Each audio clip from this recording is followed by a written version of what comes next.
Hello, and thanks for joining us for another episode of Mid-American Gardener. I'm your host, Tanisha Spain, and joining me in the studio today is John Bodensteiner, one of our favorite panelists, longtime panelists, actually. I don't know for sure. I'm completing my 30th year, might be starting my 31st. So Wow, 30 years here, then you do radio. You've done I've that for done that 30 for 30 years. years too. If you don't know this guy in the plant world, you must be under a rock somewhere. So, John, tell us a little bit about you. I'm a master, a Vermilion County master gardener, and like I say, I started. One of our people in Danville came over to Champaign to take the Master Gardener show, and I said, "Well, gee, why don't we have that?" So I went to the extension office and asked, and they said, "Well, if you can get 8 people together, we'll have a class here." Well, I got 8 people, 4 of us finished, and I'm the only one that's still Wow, around. But the rest is history. and we probably have 75, 80 very, very active master gardeners of Vermilion County. We have many good projects around the county, and just a good group. Yes. So anybody that wants to become a master gardener, we are signing people up here in Champaign and Vermilion County. All the counties probably are going to have a Okay. master gardener training class. So check in with your local extension office if you're Yeah. interested, and because it's a great group to be part of. So, anywho, John's here to do a special one-on-one with us today.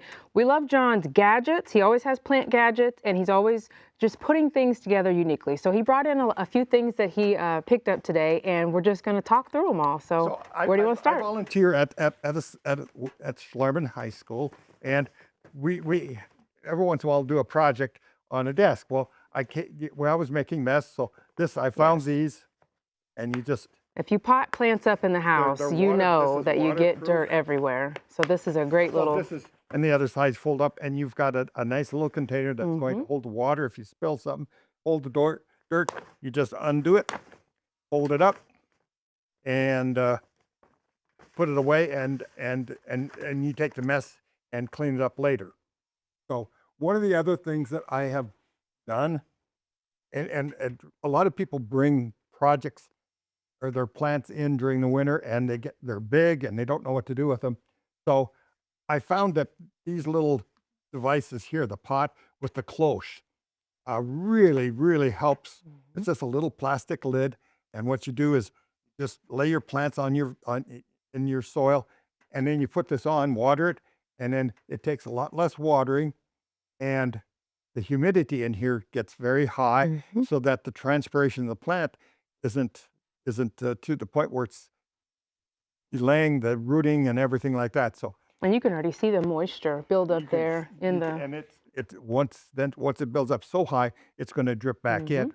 And so, you take the lid, take the cloche off, test the soil. If it doesn't need watering, you just put it back on, and in no time at all, African violet leaves, any cuttings, like I said, that you bring plants in, you do a stem cutting or any type of cutting.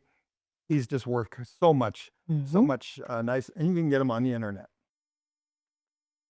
One of the plants I just found at a crafts was this little guy, and if you are familiar with string of pearls, this is called string of turtles. If you look, I took one piece off, and you can see they look like little turtles. They do.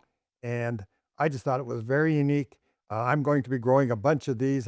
You just take a piece off and lay it on like in this close covered pot, and they will grow very easily. If you are interested in propagating these, how much do you need? How much of a stem? Would that be enough? This would be enough. Okay. This is going to be enough. And I probably put about 3 of these in a small pot like that, lay them, so that they're not covering each other. And all you got to do is make sure that they have that the stem has got contact of the soil, and water it a little bit. I usually don't water with a garden hose or anything. I use a spritz. I just spray it on, and and then just tap this so it has contact with the soil.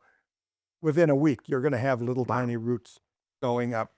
And one of the plants that really is easy to propagate is this little guy. Now this I cut this off of one of our plants in the greenhouse, and it's probably about 3 feet tall right now. It's going to get little flowers that hang down. They look like parachutes. Mm-hmm. And this is a mother of thousands. It's in the Kalancha family. If you have pets, I don't know that this would be something. They are somewhat toxic to Okay. pets, so Good to I know. would be cautious about that. But all you have to do is pick up one of these little plantlets. These are called plantlets, and you can see the roots that are I was on just the going end to of say it. those are already roots on there. So So there's those are little, all ready. those are ready to go. All you have to do is again take one of those little pots, lay this on there, tap it onto the soil so that the roots have contact, and they're going to burrow right down in. And I probably have just this little guy here. There's probably 50 plants right here. Wow. So you can take this home and Yes. and Perks of the job. get all kinds of little characters going. Okay. One of the other things that, and this does, I didn't bring the cap for this because it was a little tall, but I started this basically the same way. This you can start little gardens Mm-hmm. for like if you want a little plant area on your desk or in on your counter, kitchen counter or something. They don't have to be big. Um, these are all succulents in here, so they take very little water. I did take some cut glass and just laid it over so that Mm-hmm. when I did water it, I didn't splash up. It doesn't splash, keeps the soil off of the plants. This makes it look nice.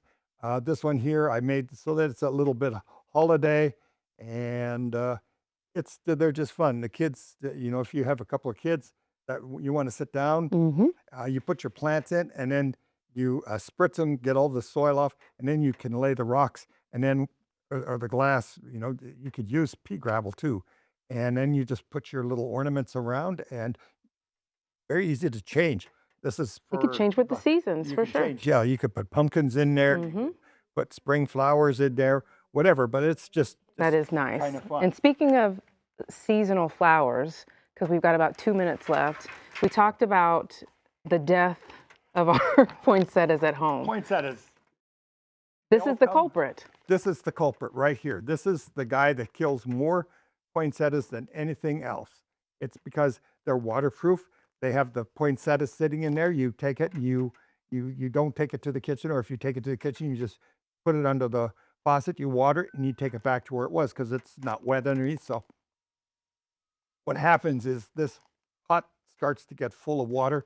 And as soon as poinsettias, especially poinsettias, Christmas cactus, they are very prone to root rot. So take this out, go to the kitchen, water, let it sit there for about 15 minutes. Any water that's in here, drain it, then take it back to where you're going, put it back in your little aluminum pretty pot cover, and it's going to survive much, much better. Keep it away from drafts. It doesn't like direct sun. Don't let it burn. Don't overwater it. If it feels dry, go ahead and water it. Okay. And then the last thing I have is these little guys. If you're doing air layering, Mhm. this and it's real easy to do. Rooting a little bit of rooting compound and put the stem through here and close it.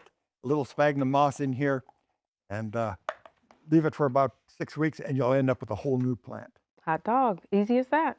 All right, John, thank you so much for coming in. Now that we're all inside tinkering with our houseplants because it's cold outside, you gave us some great tips. And since it's cold out, we went back to Delight Flower Farm and did a little wreath making for the holidays. Take a look.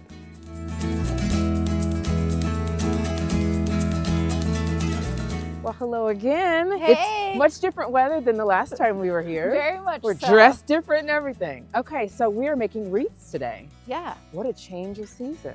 So what sorts of things do we need? I love that you're just out here gathering what you've got on the farm. So what are we looking for? Yeah, so you want fresh greens. Okay. This is a white pine, and if folks at home watching have trees in their landscape or bushes, a lot of times there's an evergreen that's suitable for wreath making.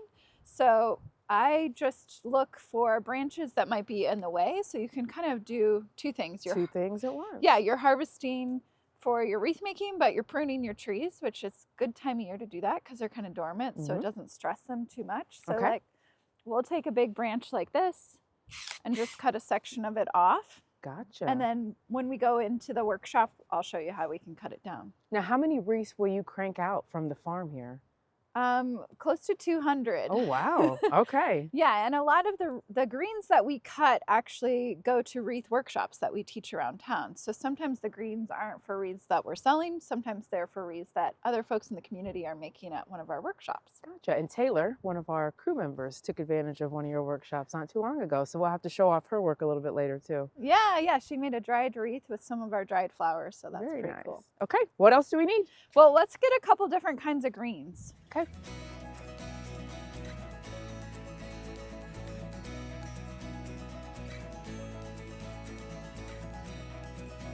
This is a blue spruce, so I would definitely recommend wearing gloves if you're going to harvest a spruce because Sticky? it's super, well, not just sticky, but it's like pokey, like Oh, it's okay. kind of mean to you. So, you know, you can cut it back in an area where there's less of that pokey evergreen. Gotcha. This is a younger tree, so I probably wouldn't harvest too much off of it, but it adds a nice like color contrast. Yes, definitely. And then over here is some arborvitae. This is in a lot of landscaping. You're probably familiar Yes. with this. It's also sometimes called, it's a variety of the Eastern red cedar, I think is what it's called. But it's really nice and green and bright, adds a really nice color. Nice seasonal. I'll be your assistant. Okay. To the point, these trees were put on this property to be a windbreak. I'd say they're doing their So job. it's quite exposed out here. We like to keep the greens here, but for us, they also work as something that we can sell in the wintertime from our flower farm. It's locally harvested. Most evergreen wreaths that you get, like at the grocery store this time of year, those greens are either coming from Canada or the Pacific Northwest. So we like using the really fresh Yes, stuff. that's one of the goals here. Yeah, so this is arborvitae, and it is a nice bright green, but It it's is. also one that you would probably want to wear gloves when you're harvesting. Very pretty, very seasonal. I can already see the vision coming together. Great.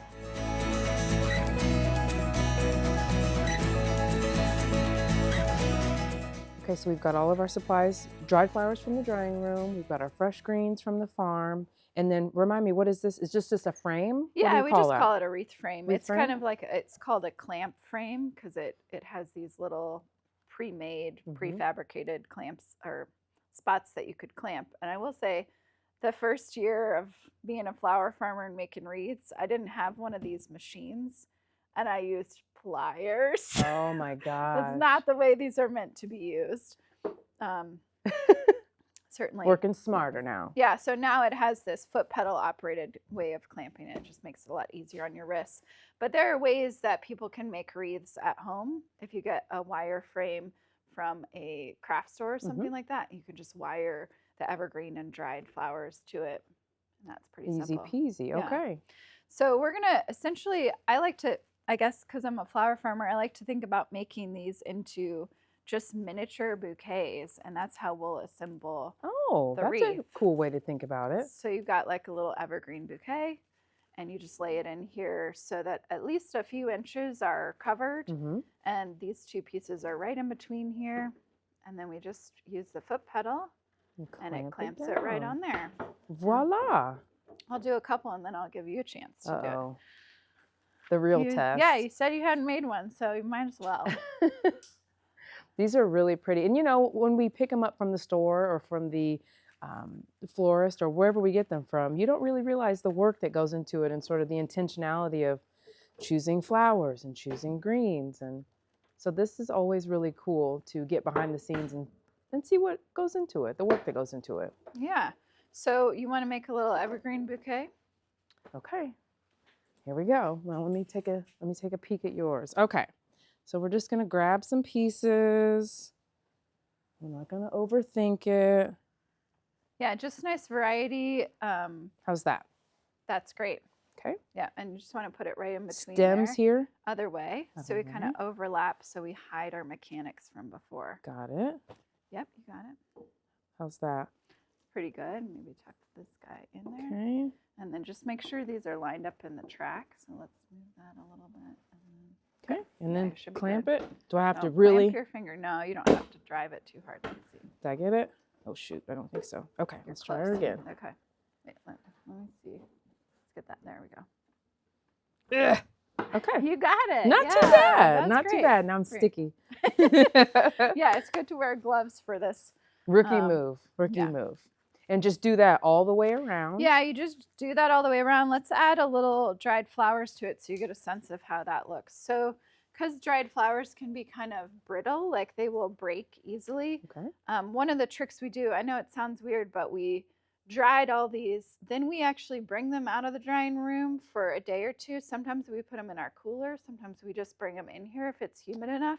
And it softens them Just just makes a them a little little bit more bit. pliable and Yeah, less prone to breaking. gotcha. And so I usually sandwich it between, so it's like got a little cushion of greenery.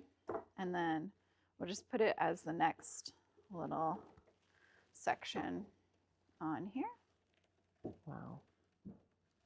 Now, how do you know the color scheme and the way these are going to take shape? I guess it's probably just as you're going along, but do you ever go into it thinking, all right, I would like to make this one I'm envisioning a Thanksgiving,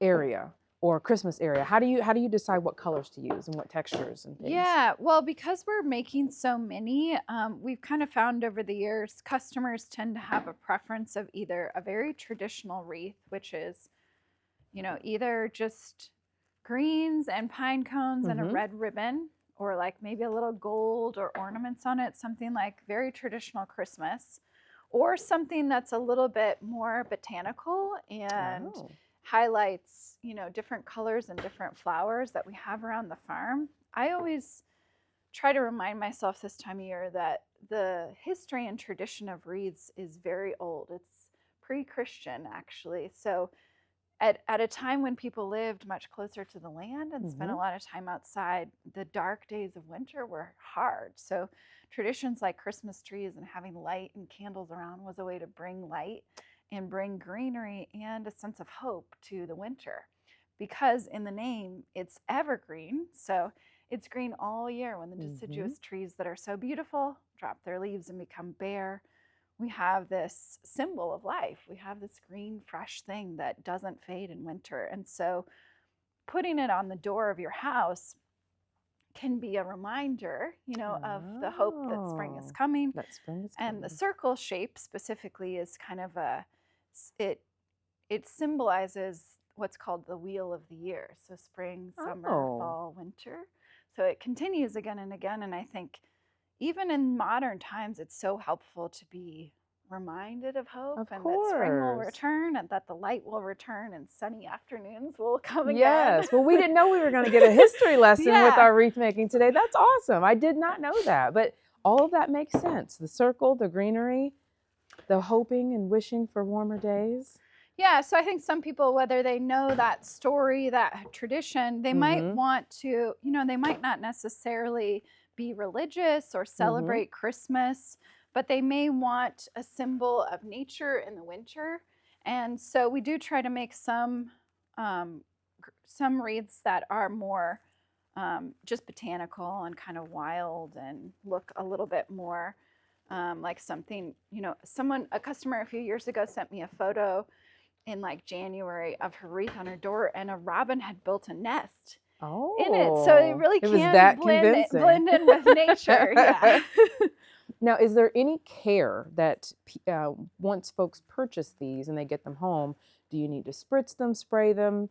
Do you need to do anything as far as maintenance goes the entire winter season that you have it? Yeah, I would say if they're outside, probably no, because the elements will keep it. It's basically a refrigerator outside all winter. So it'll keep things like a floral cooler really fresh. And if it rains, that's totally fine. But if people are displaying their wreath indoors, which some people do, it's going to dry out a lot faster with the heat of your house. Got it. So it'll probably maintain its color. But if you touch it, it'll just crumble and needles will fall everywhere. So I do suggest if people are going to put it inside, don't put it on a door because it's going to be moving all the time and shedding. Put it on a wall, a stationary place. And you can do like what you were just saying. You can spray it with like a plant water mister. You can, if it doesn't have a lot of dried flowers on it, if it's just evergreen and pine cones or something, you can actually fill up your bathtub and completely submerge it for like, 20 minutes or something, and then take it out, let it drip dry in the shower, and hang it back up. Now that's like real commitment and real It is, but maintenance. you know what? It's not terrible. I mean, we do that with our air plants and other things. Sometimes you just have to soak them. And real plant people don't mind filling up the bathtub for plants. That's true. So we're Awesome. getting near to the end of this one. So I have actually one little spot left. And I always think of like, I used to have long hair, but when you pull your hair back in a ponytail and you kind of pull it up to pull it out of your turtleneck or whatever, that's kind of what we do at the very end. That Okay. first piece that I put down, I treat like a ponytail that we're just Oh, pulling we up wanna- out of the way, so that when we get this last little bouquet, let me grab it, it will be hidden and you can't really see our previous Gotcha. clamping. You know, my wheels are turning, and so now I'm picturing a candle in the center. It's a centerpiece now in my Absolutely, that's my mind. Yeah, it's a But great idea. it's versatile. It looks like, I mean, you can do so much with this. Yeah, and especially, this time of year, there's all sorts of parties and gatherings and Yes. things. So you could put a candle in the center of it, Mm-hmm. and then when the party's over, you get to hang it on your wall or your door. Let's bling it out a little bit, though. Let's add like a little extra. Yeah, definitely.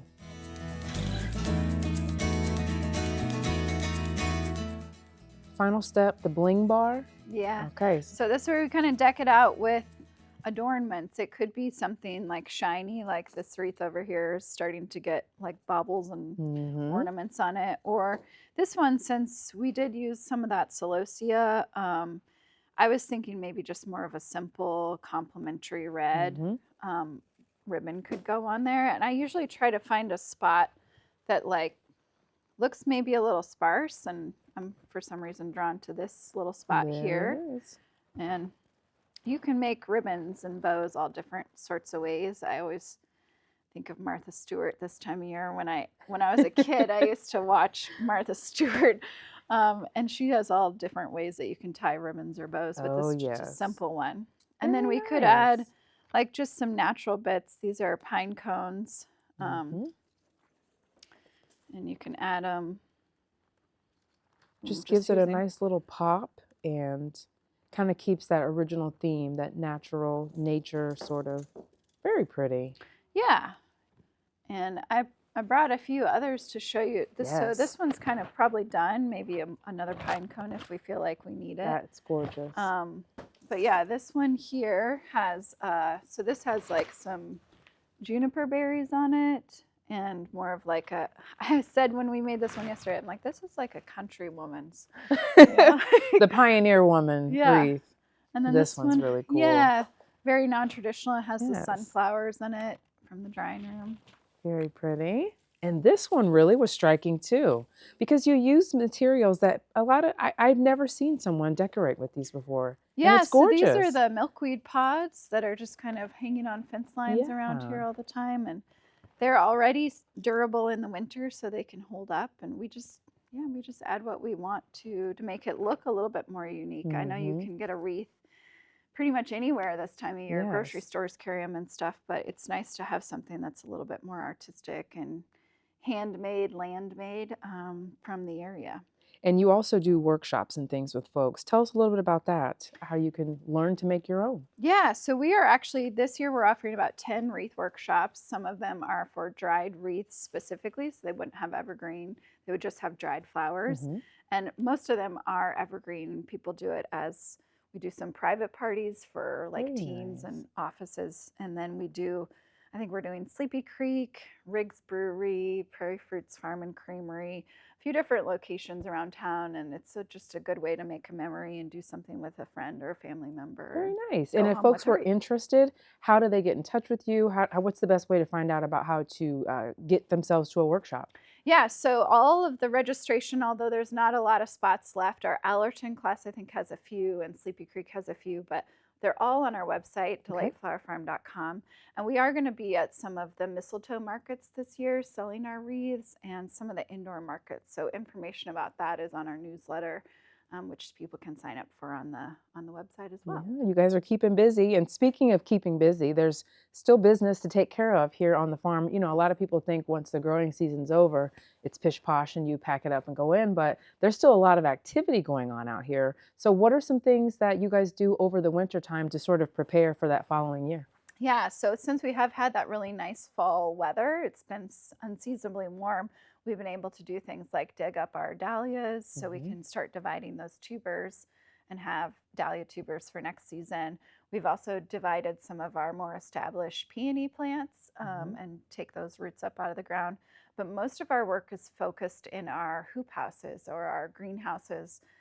They're insulated, but they're not heated, and that's where we're planting many of the crops that we harvest in spring. Wow. So the work never stops. Never stops. There's a little quieter time during the winter, but that's also when a lot of the planning for the farm and the coming season takes place, when we analyze what was popular this year, what we had requests for. We might edit our crop plan according to that.